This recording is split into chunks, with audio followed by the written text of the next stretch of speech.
Hello, guys, and welcome back to Why Do Men, the podcast exploring male behaviour in dating and relationships. Just a reminder, please make sure that you hit subscribe, like, comment. It really helps with the podcast boosting up the rankings. Today, we are going to look at a really interesting area, which is about emotional suppression. Why do men suppress emotions? And I've got an amazing guest with me today, a guy called Josh Connolly. I'm going to let Josh introduce himself because he's got an incredible backstory, incredible history. So welcome, Josh. Thanks. Yeah, good to be here. Yeah, what you want me? I'll give you a bit about who I am. Yes, please. Absolutely. So, look, today I do a lot of work supporting people in general, men specifically in specific spaces too. But you know, in short, I feel like all of my work is surrounded around helping people to come back to themselves, to remember that we are all the experts in who we are, and to reconnect with our bodies so that we can authentically process and release our emotions in a meaningful way. And this is a podcast about men predominantly, but a lot of the work that I've seen you do you find that translates to both genders, or do you focus specifically on men? Most of my, like, a large part of my audience is actually female. Yeah. So like I run an online community. A lot of my online programs, I would say, are probably like 70% women. I think men are growing into them spaces, and I run a men's group once a month, so that's obviously specifically men. But yeah, I think in general we need more spaces for men like that. Yeah. Do you think, and this is quite a leading question, that the reason why you have that bigger female audience is because women in general are more interested in their own emotional well-being? I think women are more accepted. I think men are just as interested, but I think that they don't feel safe to explore them. And I don't think there's many spaces out there still now, even a lot of spaces that are specifically set up for men. I still think a lot of them don't feel safe for, let's say, the average man, whatever I mean by that, but like the general population of men, yeah. And I think perhaps a big part of that is about that, like, desire to understand yourself a bit better or emotionally express yourself might still be seen as quite a feminine trait in a way. In some ways, yes. In other ways, look, I always say, people say that men struggle to do their emotions, right? And I always say, if you go to a football match this weekend, right, you're going to see loads of men who really don't struggle to do their emotions. They'll go through every single emotion seemingly without control in the space of 90 minutes. Yeah. So when they're in a space, and this has been my experience, but when men are in a space where they feel like that space is designed specifically for that, they don't struggle with it at all. Right. Because I thought you were going to go down a different direction then and say, when it's an environment like a football game, which for men feels like a very natural environment for them to be in, that gives them an opportunity to display their emotions. But no, that's exactly what I'm saying. Right. But we lack anything aside from that are designed specifically for men to do that. Yeah. Right? So I think that, to come back to the original question of like, do women find it easier? I think women are much better that when one of them has been through something, of collectively as friends in their friendship group going, right, let's do something about this. Let's get together and collectively talk about it, express about it, do what we need to do. I don't think men do that, but they might say, let's go to a football game. Yeah. And then it's like I always say, when a man's crying because his football team's been relegated, he's not crying because they've been relegated. He's crying about all the crap that's going on in his life, and it's the only place he can do it with other blokes, you know? Exactly. That's so interesting. I spoke to one of my really good female friends I went to a men's circle this week, and we spoke just before we started shooting about that and how I found it very alien. And even with the men's group that I run, when I speak to my female friends, their perspective is like, every day is a women's circle for me. Every day is a women's group, because we're so used to, conditioned to sharing that sort of stuff. But I think there's a big gap between, like you say, an environment like a football game and actually putting on or creating an environment where men are encouraged to show their emotions. Because for a lot of guys, it probably feels a bit forced. Yeah, it feels forced, and then it feels uncomfortable because I don't think we know how to invite one another. Yeah. I don't think men, if a male friend comes to another man, I don't think men are very good at going, well, let's create some space for this. Let's go, let's meet, let's get together, and let's talk about it. You can share what's going on for you, and I'm just going to hold it and let you have it. Yeah. I think we are much more likely to jump straight to trying to fix. I think when we do that, it's very uncomfortable then as a man, because you don't want another bloke to fix you. You want to feel like you can get on with it yourself. So I think what we're not very good at is the holding space bit, is the doing it for one another. And if we got better at that, I think you'd find a lot more men emotionally expressing more comfortably. Yeah. And I'm really keen to dig into your background a little bit, but just want to labour on that point. This is a podcast predominantly about relationships, and we're predominantly female audience. That point around holding space or creating an environment for men to be able to express themselves better, is there anything that, as a partner of a man, you could do to encourage that?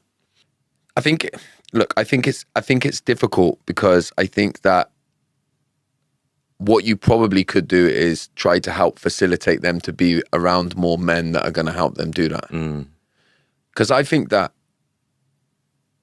a lot of men struggle with the father wound, and then as a result of not having any examples of healthy emotional expression growing up, I think a lot of men actually get lost in trying to just be what they think their partner needs them to be. Yeah. And then they lose themselves. And then they don't know how to re-access that. And I think that the best way to re-access that is in safe spaces with other men, initially. Yeah, interesting. Let's hold on to that point, because I want to dig into that in a bit more detail. But can you just give us a bit of a sense of your journey and what took you up to this point?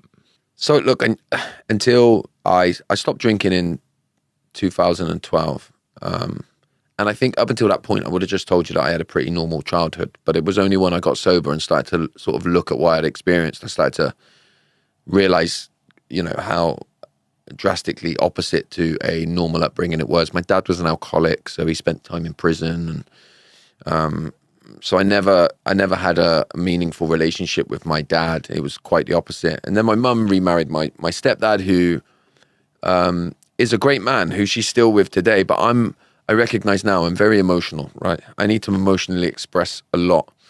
And the only versions of emotional expression I had when I was a child that I saw men do was anger. And so I was a very angry young man myself, lost in alcohol and lost in sort of violence and fighting, and which all, by the way, are forms of emotional expression, as unhealthy as they were. Yeah. And then when I got sober and was left with all of the ways that I felt, I was forced really to go on a journey of sort of understanding myself and trying to recognize why I found myself in the place that I did. So that's what the last nearly 13 years has been for me. Yeah. Yeah. When you got sober and you weren't almost running on autopilot and sort of giving in to those like impulses that you felt emotionally, how did that feel? Like, what came up for you? Raw. It was very raw initially. Very difficult to deal with. At the time, what did it feel like? I just felt like I was having panic attacks. Like I felt like I had a lot of what you might call anxiety. I sort of prefer to call it overwhelm now. And at the time, and I think it's still true to a degree today, there's lots of like people telling you to talk about how you feel because they want you to say, oh, I feel depressed or I feel low. Yeah. That's not what I felt.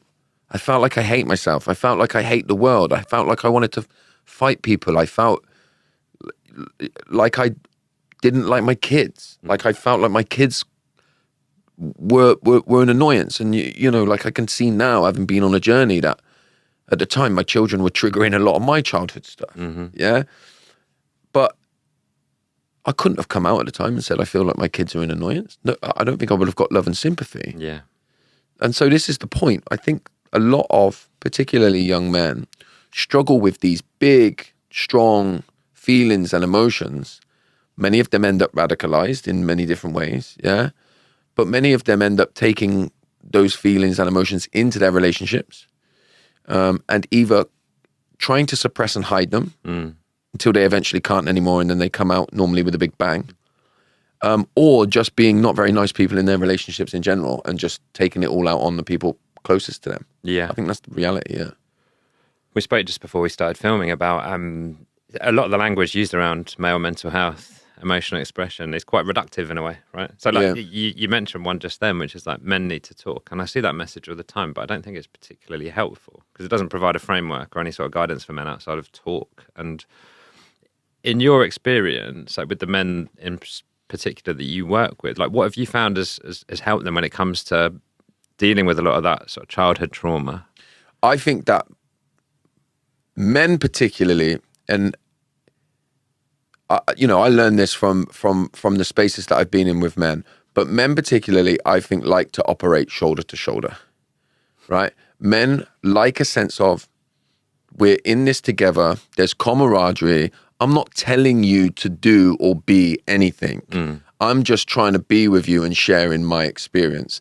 And to your point about what a lot of what men are told at the moment, like there's a lot of talk about some of the big influencers out there that we all see that, that are, seen as being toxic and stuff like that. I think there's an issue with doing the opposite end of the thing. So there's a lot of people now going, men need to be more vulnerable. And I'm like, no, I don't think men need to be anything. They need to try and find who they are and be that. Yeah. And what they don't need is another bunch of people thinking they know what's good for them. Mm-hmm. And so I think the best way to help men learn about themselves is to make them feel like they can be exactly who they are. And I'm just going to accept it and then share how that relates to me. And I think the more that we can do that and take away some of these ideals of what it should be, I think that's how men learn. I think that's how men learn best. Yeah, I do. Yeah. I mean, we've bounced around a little bit, but you told us a bit about your background. Where's that led you to today in terms of the work that you're doing to support men? So the men's group that we started, I started with a couple of friends of mine, Rob and Mark. We started it 3 years ago, and ultimately it was something that we just felt like we needed. A social space that wasn't about getting drunk, that wasn't a wedding, a funeral, or a sporting event, but was a couple of hours a month where we came together to try and do a bit of work, try and be better people, better husbands, better dads, better employees, whatever it was. And so, yeah, it's called Uncommon Man. We've been running that for 3 years now. And we do some breath work at the end that helps people to sort of bring about emotional release. And I do think that things like breath work, somatic practices, that are not keep like rationalizing things, I think they're really useful for men. And actually, I think they're useful for people in general. But what does I hear the term somatic a lot. What does it mean? It just means work off the body. So I think that the mistake that a lot of us make as men is we try to rationalize our way out of our feelings. Yeah, and problem solve. Yeah, and it doesn't work. It doesn't work because if you take what happened with my dad, right? My dad died when I was young. He had a problem with alcohol. So I can give you the rational way of dealing with that. My dad was an alcoholic. That's not his fault. Addiction is not a choice. It's way more complex than that. It's nothing to do with love. It's nothing to do with the way that he viewed me. In fact, it's nothing to do with me at all. He had his addiction problems. They got the better of him and he ended up dying. I can do all of that. And I still have sometimes feelings in my body of like, why wasn't I good enough? Why couldn't he stop for me? And so all the rationale in the world don't stop them feelings in my body. Them feelings in my body, they need to come out through expression. Some kind of expression. And you see men doing that expression all of the time, by the way. For example? Rave culture. Rave culture is, you'll find lots of men there normally doing things to try and alter the way that they feel, moving their body, shaking, moving about, dancing in communion, making noise, all of that stuff. I don't think it's coincidence. So interesting. Because when I talk about emotional expression, when I talk about suppressing emotions, my brain immediately just goes to, like I say, trying to articulate how you're feeling. And I never really thought about expression in a more physical sense. Yeah. Yeah. And is that something which is a part of sort of the work that you do, is about teaching men to express themselves like that? Yeah, less about teaching them and just creating a space where they feel like they can. So when you do breath work, right, you do conscious connected breathing, which is what I do, and then we do like a big scream at the end of it, right? But you just get people to do this breathing pattern for a prolonged period of time.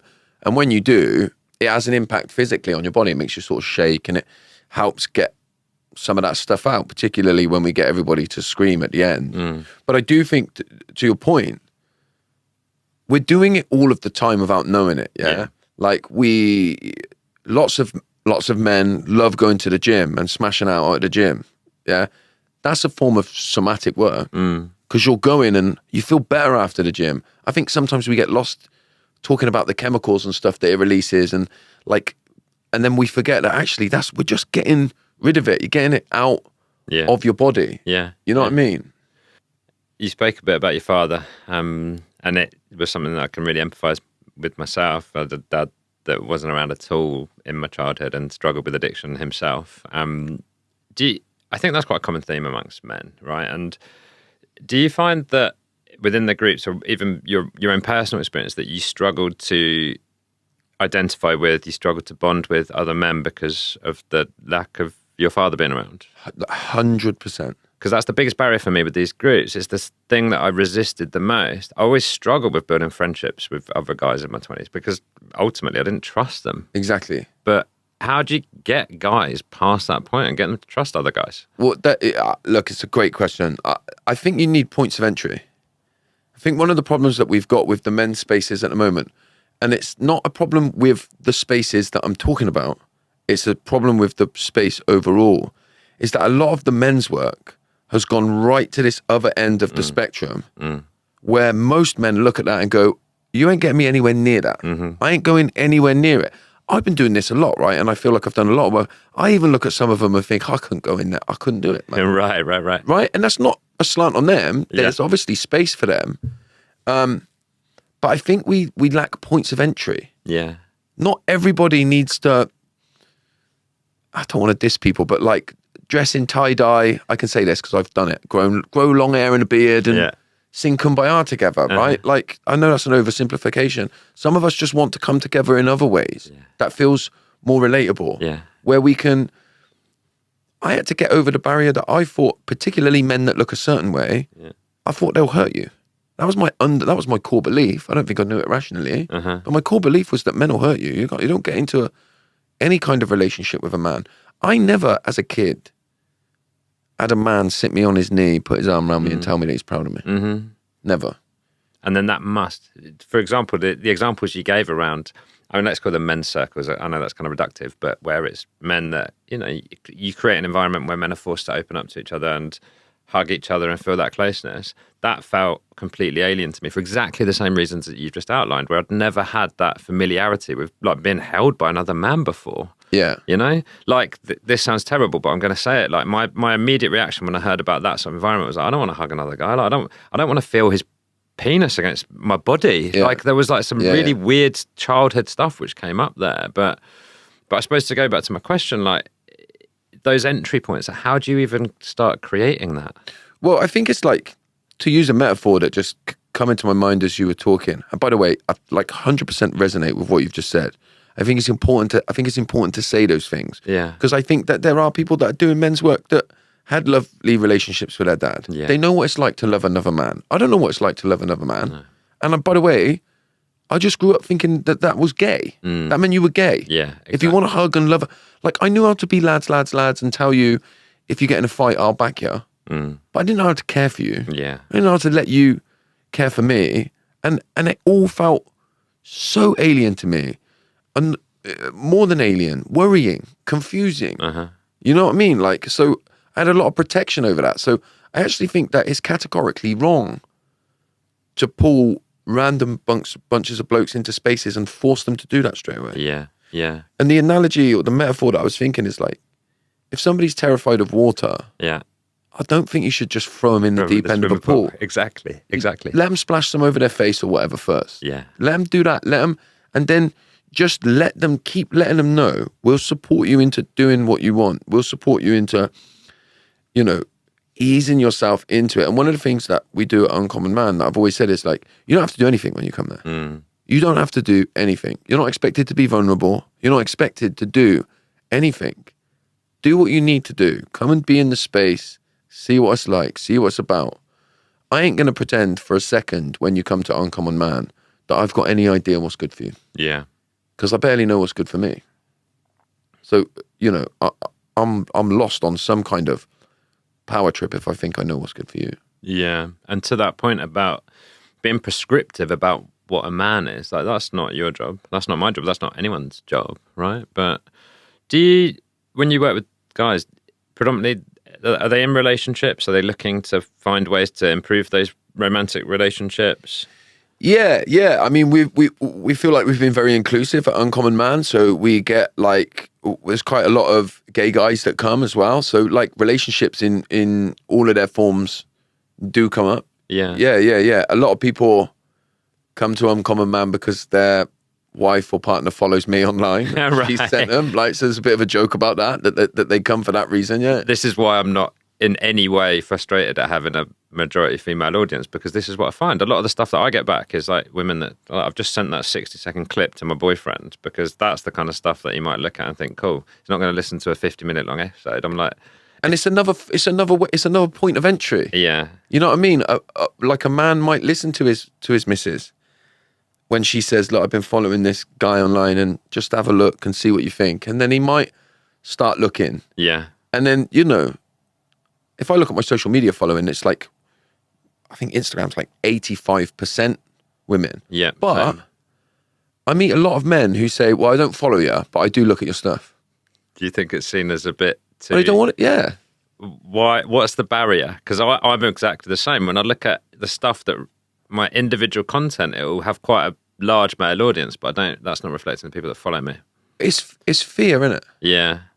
You know, like some of the like things that we push on men to try and get them to open up, I even think that they're wrong, you know, like not wrong, but there can be problems with them. So one of the things people say is ask twice, isn't it? Ask your mate, is he all right? And if he says no, ask him again.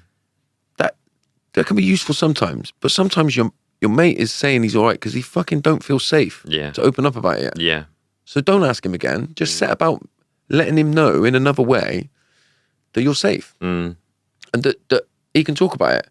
And that's why I do, by the way, I think that group spaces are so important, because when I think about like my own breakthroughs, I'm often in a group space and someone over there has gone, here's what I'm struggling with. And they'll say something about their relationship with their wife. And I'll be like, I've been on my own with that. I've been on my own with that all my life. And you've just shared it. And I've just felt a sense of relief at the fact that you feel it. Now, that's not fixing. That's not somebody telling me to try this technique or try this thing. That's another bloke sharing what's come up for him. And he's set me free.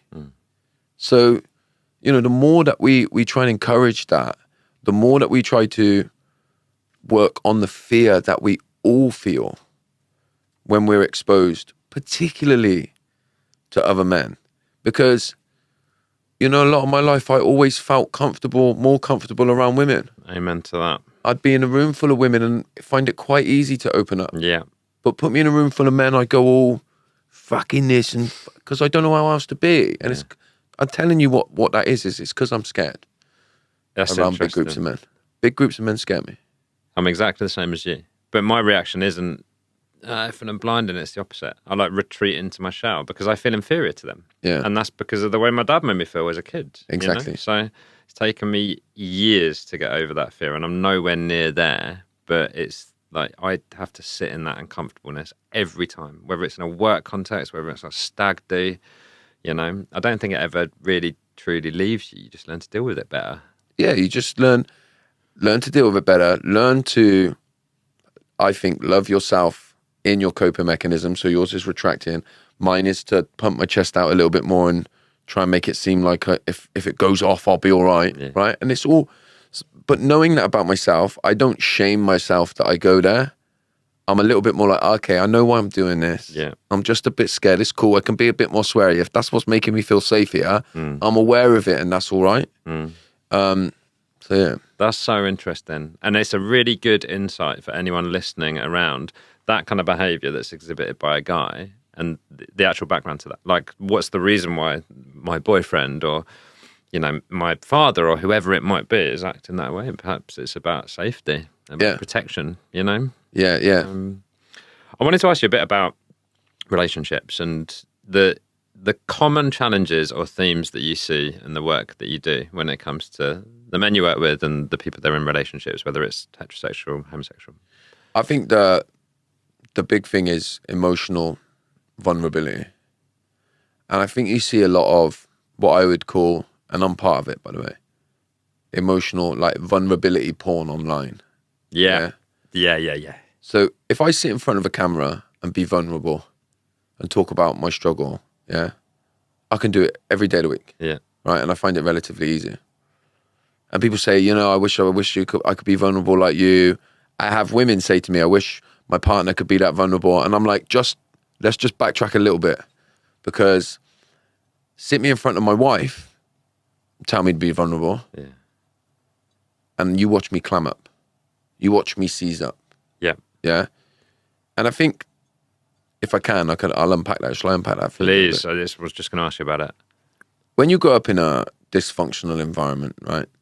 I grew up with my dad always drinking. I saw my mum's pain. I saw my mum struggle. And the role that I took on specifically in the house was to never burden my mum with the ways that I was feeling. Yeah.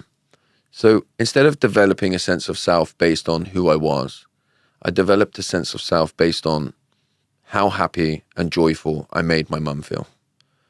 Yeah.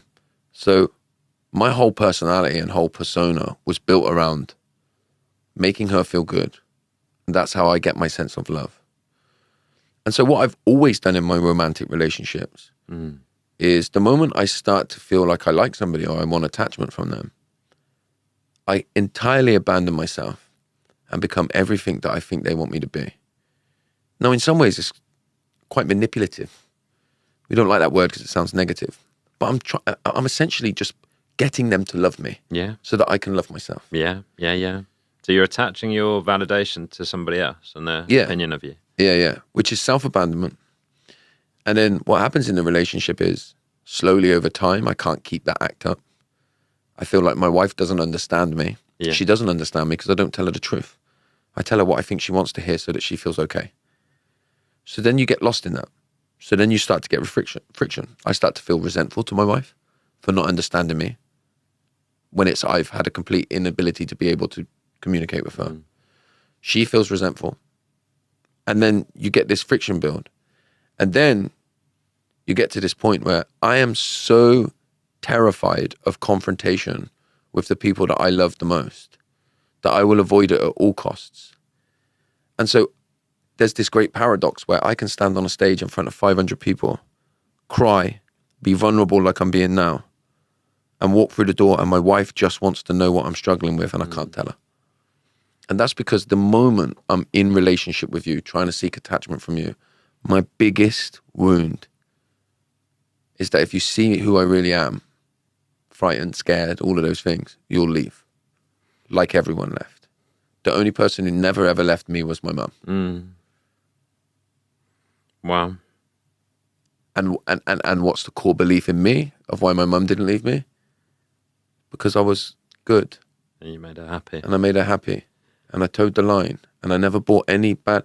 Throughout everything that I've ever done in my life, I've never bought anything bad to my mum's door, or maybe once or twice actually, but I was devastated when I did. But I built a life around it. And, if my mum, who I love loads, right, I'm very close with, if she walked in the door now and come and sat over there, you're getting a whole different podcast. I'd be like, I've never really struggled. I think we're all right, like I'd climb up. Yeah. And so it's the same with romantic partners because we're playing out the same patterns. And they're hard to overcome because I've just shown you I know what it is.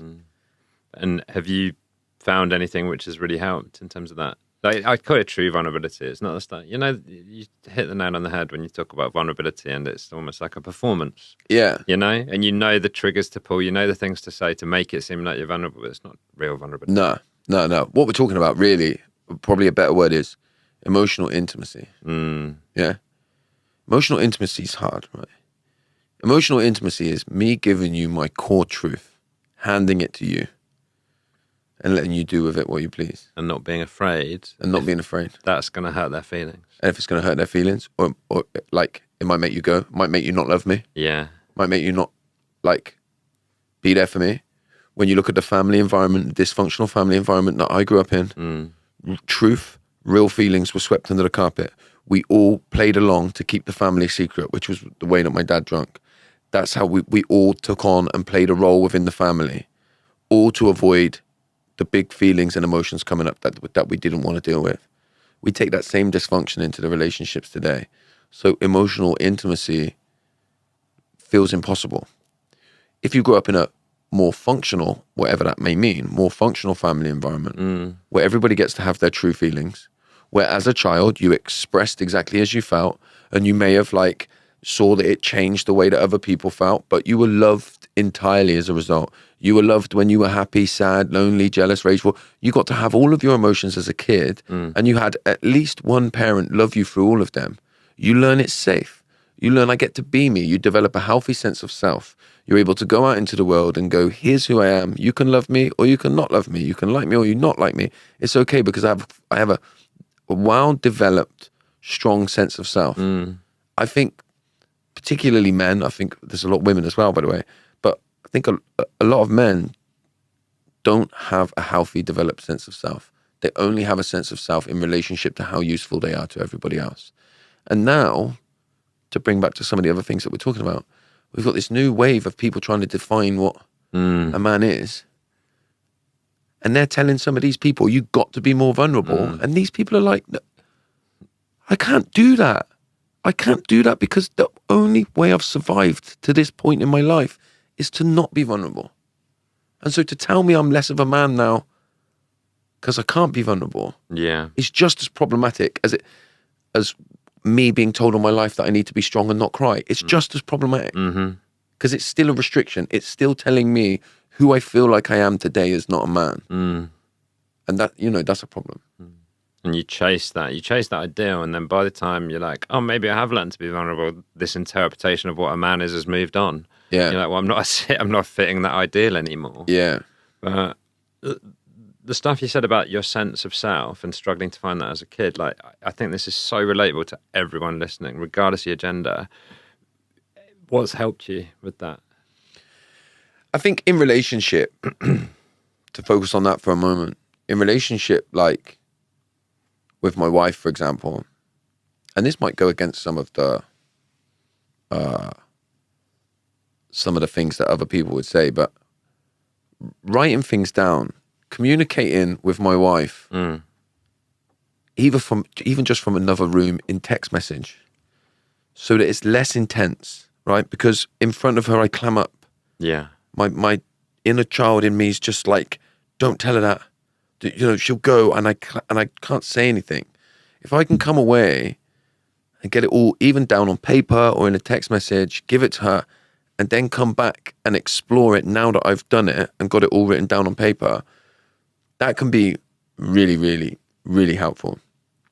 Away from that, and this kind of links to what I said earlier as well, this is why I think men's spaces are so important.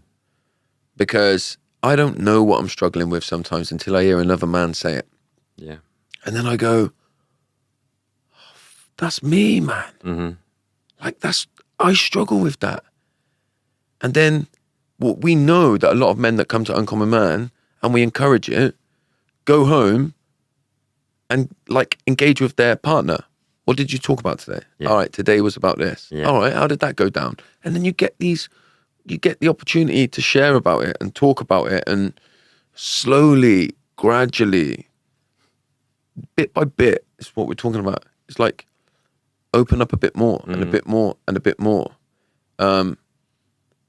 And I really do think that as men, we have to try and take responsibility for this, And I think the way that we take responsibility and look for accountability is to try and get to truth first, And I have to find my truth first. I have to find what I'm scared of at home. Yeah. And it sounds like you found it. But... Yeah, I mean, to a degree. Yeah. I mean, like, I smile as you say it, because I don't imagine if you got my wife to sit across from you now and you said, is he emotionally intimate? She'd say no, probably. She probably would say no, yeah. This is what I say, is that there's a difference, a massive gap between being aware of something and actually delivering an action off the back of it. Exactly. Stuff we talk about all the time. Yeah. I wanted to talk a bit about addiction, and because I think addiction is, when I read the word addiction, it doesn't relate to me.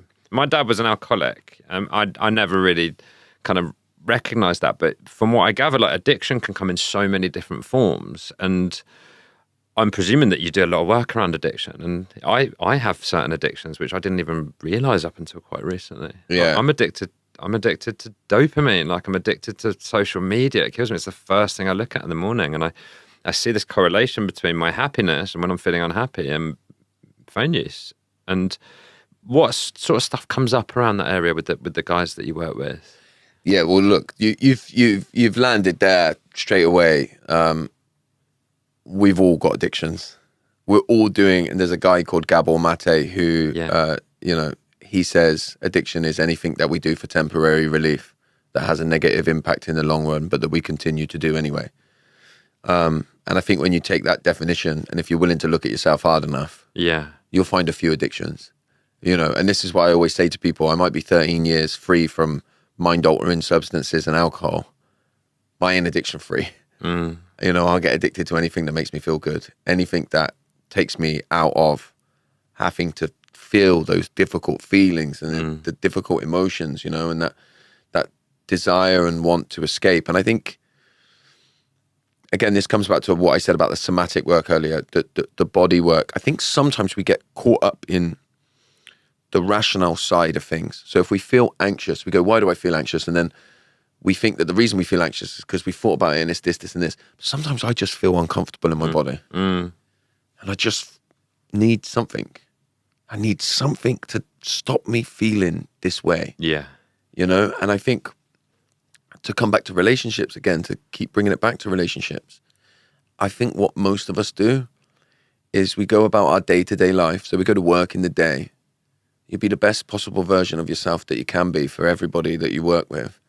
And then you go home, you take the cloak and the mask off, and you give the worst version of yourself to the people that you care about the most. Right. Yeah. And one way that most of us deal with that is by picking up the phone, or picking up a glass of wine, or picking up a joint, or I don't know, whatever it is. And by the way, I've only named substances there, but behaviors, gambling or relationships, people, whatever it may be. Yeah. Anything to just not be in yourself, to be alone with who you are. This is a thing. The way that I relate to a lot of the stuff you're saying is, I think it's a brilliant way to think about addiction. And the phrase, the terminology you gave, Gabor Mate, is bang on. And when I look at some of my behavior in my 20s and my 30s, I speak to a lot of guys that are avoidant and that are fuckboys, for lack of a better phrase, and that is them being addicted to the dopamine rush and the validation they're receiving from someone they don't know that well. And to your point, presenting a version of themselves which is really attractive. The minute that they can't live up to that anymore, they get rid of the girl, they move on to the next person. And that's a form of addiction. Yeah. Yes, it is. And to bring it back to the topic of the whole pod, this is about relationships and helping people understand themselves and have better relationships. And this is a theme I see time and time again with the guys that exist within my community, Yeah. My challenge is often I'm like, I can relate to that and I can tell you what helped me, but I don't know what's going to help you, because for some of them, that's what they thrive off. Like they don't know any better. And when you look at those two options and you look at being a fuckboy and having these short-term fleeting hits of dopamine versus being in a relationship where you have to be really vulnerable and get through some pretty tricky stuff, they pick that one. Yeah. They don't see the value in the relationship bit. Yeah.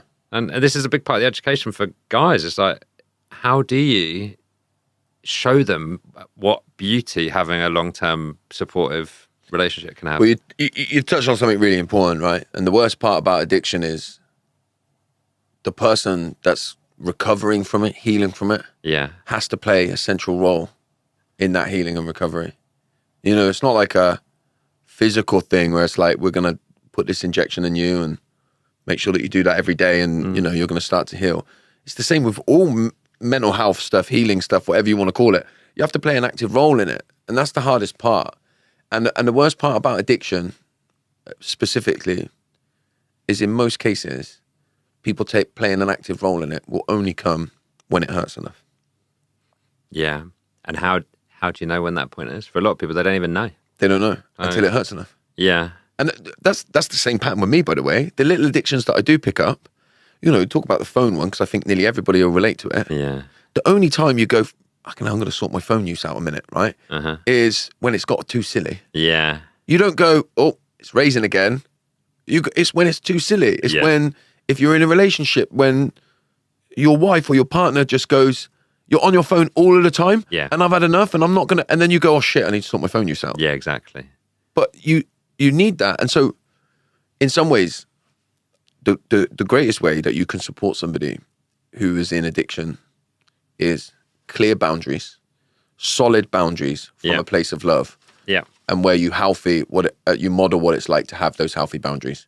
Because if I look at myself, I quit drinking in the end when everybody went, when everybody laid a clear boundary, and I felt like I was going to lose I'd lost absolutely everything and I had nowhere else to go. Yeah.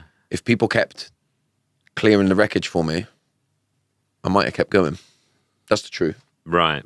So, and it's when you're confronted with that cold face of, if I don't stop this, I'm going to lose people that are incredibly important to me. Yeah. Like exactly that. And by the way, I think that it's true not just of addiction, it's true in relationships in general. One of the greatest ways that you can help your partner is by modeling and laying clear boundaries. And a clear boundary is, for whatever reason, I don't like this X, Y, or Z. And so when that happens, I'm not going to be here when it does happen. And if you find it hard to lay that boundary, well, then that's something you got to work on. Yeah. Have you ever laid boundaries for your partner, given everything you talked about at the top of the episode? Because it must be difficult, right? No, it's incredibly hard. Yeah. One of the biggest fights that I have in my own marriage is sticking to one of my boundaries. And again, that leads to resentment, right? Because then I don't stick to it, and I just keep the peace. Yeah. And whenever you tell yourself that you're keeping the peace, it's normally never the peace for yourself. Yeah, exactly. You know what I mean? So again, to your question, no, I'm not very good at laying boundaries in my intimate relationships. Yeah, yeah. Like I feel like I'm much better in, like I've grown in that. I've grown in my personal relationships, in my friendships. I've certainly grown in my relationship as well. But I don't know, it's the worst part about growth, isn't it? You reach the ledge and then you realize, you look around the corner that you're not even halfway up. Exactly. That's what it feels like, yeah. The other thing that I always come back to with that stuff is like, sometimes I feel like the more I know and the more I understand about myself, the harder my life becomes. Yeah. Like, I wish sometimes I was just naive and had that level of kind of ignorance, I guess. Because I sometimes think my life was a lot easier when I was just completely in my lane. Yeah. Just completely asleep, not awake to any of it. Yeah. Yeah, you think, hang on a minute, are we in the wrong? Now, there is something to be said on that, by the way. And that is that I spoke recently about the need to bring back snap out of it, right? Because snap out of it gets a lot of stick, right? And rightly so, because as a kid, I was told a lot to snap out of it in moments where I really couldn't snap out of it. And it was really not okay to tell me to snap out of it. But I think when you start to work on yourself, the desire for self-awareness can sometimes become rumination. And sometimes you have to go, I've looked over this with a fine comb. I know every single possible angle there is to know about it. I need to snap out of it now. I say it's like a metaphoric splash of cold water over my face. I'm going to put it back in the box. I know it's there. I've reorganized it perfectly. It can go back on the shelf. I need to stop looking at it because it's become a shame cycle rather than a self-evaluation thing. And I think we see a lot of that out there now. And I am 100% guilty of going over and over and over something and convincing myself that what I'm doing is self-evaluating. But all I'm doing is I'm in a shame rumination cycle, and I need to snap the hell out of it. Because it becomes almost a self-fulfilling prophecy in a way, where you're like, right, I'm aware that I exhibit these behaviors, so every single time I encounter a situation, I'm going to do that behavior again, because that's who I am. I'm aware of why I do it, so that gives me a justification to do it. Yeah, exactly. And the whole bag is, if we come back to what we're talking about, which is, I don't know who I am free from who you are, right? Yeah. Because I the way that I love myself is get you to love me. Yeah. If I'm trying to break that, I actually shouldn't be working on myself too much to improve myself, to make myself lovable, because it's the same thing. Exactly. What I need to do is love who I am. Yeah. How do I radically love and accept who I am? Try and be a better person, of course, day to day. But how do I love exactly who I am? Take that out into the world and see who wants to share that with me. Because the truth is, not everyone will. But that's not how it's supposed to be. We're not supposed to be liked and loved by everybody. It's exhausting trying to do. I did that, and I had massive social circles because everyone I met, I made them like me and love me because that's how I loved myself. Yeah. The more you love yourself, the more it's like, let me just come back to who I am. How do I love who I am? Stop, over-evaluating myself, ruminating on these things all of the time because it's the great paradox, man, that you're doing the same thing in the end. This is it. I mean, honestly, when I think about the community that I run, right, it's 160 guys. And this was a realization I had earlier this week. I was like, am I doing that? It makes me feel really good being able to support those guys, right? And it feels amazing when we set up these walks or there's a conversation in the WhatsApp group and the guys are helping each other. But I'm like questioning myself, always being like, am I helping them because that makes me feel good and holds up to mirror to me? Yeah. Like, what is the reason why, Like, does that make sense? It makes perfect sense. We've been through a bit with Uncommon Man, yeah? Right. Because I remember one chap said, yeah, we checked in with him. You haven't been for ages, you all right? And he was just like, yeah, my life's quite good at the moment. I didn't see any value in coming in and like trying to look for where it's not good. Yeah. And at first we were like, oh, it's a bit sticky. You don't want to hear that, right? The growth never stops. Yeah. And then you're like, no, he's right, man. Yeah, exactly. And that should be more validation for you than any of the guys that are there. Yeah, exactly. And that's what it should be, isn't it? Like I always say to people, if things are all right, yeah, they're all right. I mean, there's a book called Bad Therapy. Have you heard about this? No, tell me about it. I forget the lady's name, but so every now and then I try and read a book of somebody that I disagree with, right? Yeah. So I read this book called Bad Therapy, and she basically talks about how we shouldn't be getting everybody to do therapy all of the time because she's like, there is a risk to it, right? And there's a term when you have an operation, a physical operation, right? I can't remember what the term is, so I'm not going to try and butcher it, but I had my appendix out when I was younger, right? Yeah. The reason we don't just take the appendix out of everybody, because you don't need them, right? The reason we don't just take them out of everybody is because there's always a little bit of a risk in the operation. It's very, very safe, minimal risk, but we don't just cut you open and take your appendix out when you're young because there's a bit of risk, get infected, all that kind of stuff. And she's saying with therapy, there's the same thing. Now, if you're struggling, you've got some stuff going on and you're in a dark place, pick up the therapy and do it. She's like, but telling everybody to do therapy, she's like, they could be floating along, doing all right in life. They got some stuff over there, but actually it's not big enough to really look at. And then they could go and do therapy and bring it all here. And then all of a sudden, it's a bit like doing the operation and now you've got it infected. You really didn't need to. Yeah. And no, I didn't, for anyone that might go on to read the book, though I didn't agree with everything that she said in the book, I do think there's something in that. Yeah, I do too. And I have in my life definitely now started to think when things are good, I'm just going to fly, man. Let them be. Let them be good. Yeah. Right? I'm not going to because sometimes you go, things are really, really good. Why is this? Exactly. What part of myself have I allowed to do this? And yeah. And before you know it, you're back in that slump thinking, oh, it's all fake, It happened, I know I'm rambling a bit here, but it happened with humor. Yeah. When I first started my healing journey, there was probably a couple of years, I didn't like making people laugh because I knew that was a coping mechanism for me in the bad days, Yeah. And so I fell out of love with making people laugh because I was like, oh, every time I do that, I'm just trying to get them to like me. Yeah. And then I had to go, yeah, but that's all right, man. Like one of my positive traits is that in the darkest of moments, I can have a bit of a laugh. Right. And I had to reintroduce that because I taught myself through healing that it was wrong. Yeah. This is so interesting. It's almost like, do not try and second guess every single behavior that you're exhibiting because, I can totally relate to that when I'm like, I'm feeling good and I'm like, well, why am I feeling good? Yeah. Am I relying on these like short-term dopamine hits to feel good, to improve my mood? And it's like, just fucking feel it. Like, it's okay to feel like that. Yeah. Or I'll go out and I'll end up being the center of attention, which I know is definitely one of my coping mechanisms. Yeah. And then I'll come in and I'll be like, oh, all I did was try and be the center of attention then. And then you think, but okay. I had a good night, man. Everybody else enjoyed it. It was fun. I was being funny. Was I doing it for like a dysfunctional reason? Maybe. Was it a good night? Yeah, man. Like we're all humans. We're all made up of these different parts of ourselves anyway, isn't it? I got another one for you, right? I've always been taught throughout all the therapy I've done, all the people I've spoken to, I'm not someone that takes to spending time by myself very well. Yeah. Right. And everything that I've been taught through literature, through therapy is like, you need to get better at spending time by yourself, you know, spend time feeling isolated, coming to terms with your own thoughts, your own trauma. And I'm like, I'm better at it now. But someone that I spoke to the other day was like we're fucking beings that are wired for connection. Like, don't beat yourself up about not wanting to spend a week by yourself in some sort of solitudinal retreat. Like, you are meant to be around people. That's how we're built, you know? So it's like, if I go back from work and I've had a really busy day and then I'm sat by myself and I'm like, oh, I wish I had a mate to chat to now.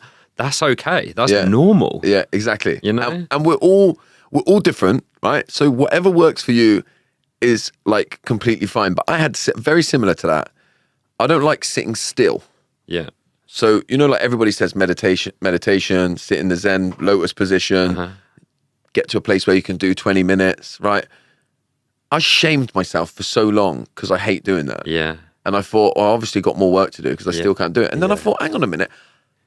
I'm just if we were part of a tribe or part of a village, I was one of the people that was on the move all the time doing that. That's just my role in society. Yeah, exactly. So like, yes, I still could be a little bit better at sitting still, especially when I'm with my kids or with my wife. Yeah. Trying to be a bit more present. Absolutely. But I ain't never going to be somebody who sits in the lotus position for an hour every morning and meditates. Yeah. I just ain't, that ain't who I'm supposed to be, man. And that's all right too. Because we get these ideas, isn't it? There's trends that go on and like everybody's like, you know, this is a real good sign that you're healing, is if you can sit alone with your thoughts for 20 minutes. Yeah. I like movement, man. So I do meditation style practices now, but I love to do like saunas. Yeah. And then I'm like battling against the heat. That really works for me. Yeah. Just who I am, man. The big outtake with all of this stuff is like, do not let a prescriptive view of who you should be dominate your own view of yourself, right? Exactly. That's exactly it. Yeah, it becomes dogmatic, right? Which has happened since the beginning of time, by the way. Like, we all do that. We want to be part of something, right? Yeah. So if I go to a healing space and everybody's sitting in the lotus position, I think, shit, I need to sit in the lotus position to be part of, to feel, that becomes dogma. Yeah. You know, it's the same as like religion. I love all religions. I love reading like about religion, and I love, what I can't do is be restricted by a religion who says this is the only way and don't look at anything else. Right? So like, that's what I don't like, is dogma. I'll go to a retreat where they sit in the lotus position. Let me try it. Let me do it. Let me see it. And then let me come away and go, either, I loved it, I'm going to keep doing that thing that I just learned at the retreat, or I enjoyed giving it a bash, but it weren't for me. Yeah. That should be the joy of it, isn't it? Love that. I wanted to wrap up with a couple of things. So the first one is, I normally ask people for some questions and tell people who I've got on the pod. And I have got a couple which I wanted to throw at you, if that's okay. So the first one was around addiction. Like, if you notice addiction in your partner, so the example here was a gambling addiction. If you notice that kind of behavior, what steps can you take as a partner to help your partner through it? It's not going to be the answer the person wants to hear. No, that's good. I like it when we try. It's going to be work on yourself. Understand yourself the best that you can so that you can lay firm and clear boundaries. And don't go around cleaning up their mess. That's the hardest bit. Yeah. Don't keep cleaning their mess up. Yeah. So every time you clean their mess up, they've gotten away with it again. Yeah. So it's model clear and healthy boundaries, which is like, you know, if you do this, I'm not going to be here anymore. Tough love. Yeah. It is. Yeah. I truly believe that. Yeah. No, I think that's really good advice. And to remember, you didn't cause it. You can't control it. Yeah. But you can make healthy decisions for yourself. Because you can get wrapped up in their addiction and start to think that you're somehow the cause or the problem there, yeah. Okay, that's really good. The other one was, and it's one that we'll both relate to, is I grew up in a household where my mum and dad had broken up, and now I find it very difficult to see myself in a nuclear supportive relationship like that. Like, what would your advice be to someone that hasn't had that modelled for them? I think that you have to give yourself the best opportunity, and you do that by working on yourself as much as you can. When you find a relationship that you feel like you really do want to enter into, from the very beginning, try and create some kind of space within that relationship where you can both like keep returning back to yourself. That looks like, in practice, sitting together, going regularly, once a month, an evening where you both sit. If I don't know, if you have a couple of glasses of wine or whatever it is you do, but in the evening, it's like you just create some sentences that really help you. One of them might be like, I know I've said that I really like coming out with you and your friends on a Saturday night when you do that thing, but the truth is I don't. Yeah. It's like just these little acts of coming out and coming clean, because you will not lie, but you will sell yourself to try and make them love you. Yeah. And so just try and create a space where you're both going to make each other feel safe enough to retract and out yourself, for want of a better term. Really good. Without fear of judgment. You know? Yeah. That's really good advice. Is there anything you wanted to add before we wrap up? Not really. Just that I've really enjoyed the conversation. Yeah, you've been a fantastic guest. And I feel like I don't try and be the expert on anything other than myself. And so what I like to do is just unpack stuff, look at all of the options, and then go, I don't know what to do with all of them, but I can see them all clearly, and at least I've got a better chance. I think that's life, man. Yeah. So yeah, no, I just appreciate it. I've had such a good conversation, genuinely. No, genuinely thanks. had a good conversation. It's been great having you on. Tell us a bit about your book before we wrap up. So my book is called It's Them Not You. And it's for anyone that's grown up in dysfunctional with difficult parents, really. And it takes you on a journey to meet with, connect with your inner child. And at the end of every chapter, there's a QR code that you scan, and it takes you to a video to do a breath work. So you get to do the body stuff with it as well. So amazing. Where do we find it? Everywhere. It's in all good bookshops. On my website. It's on Amazon. Yeah. If you put Josh Connolly, It's Them Not You, you'll find it very easily. Yeah. Fantastic. I'll definitely give it an order after this, Josh. Good man. Thank you. Thanks so much for coming on. Pleasure. Appreciate it.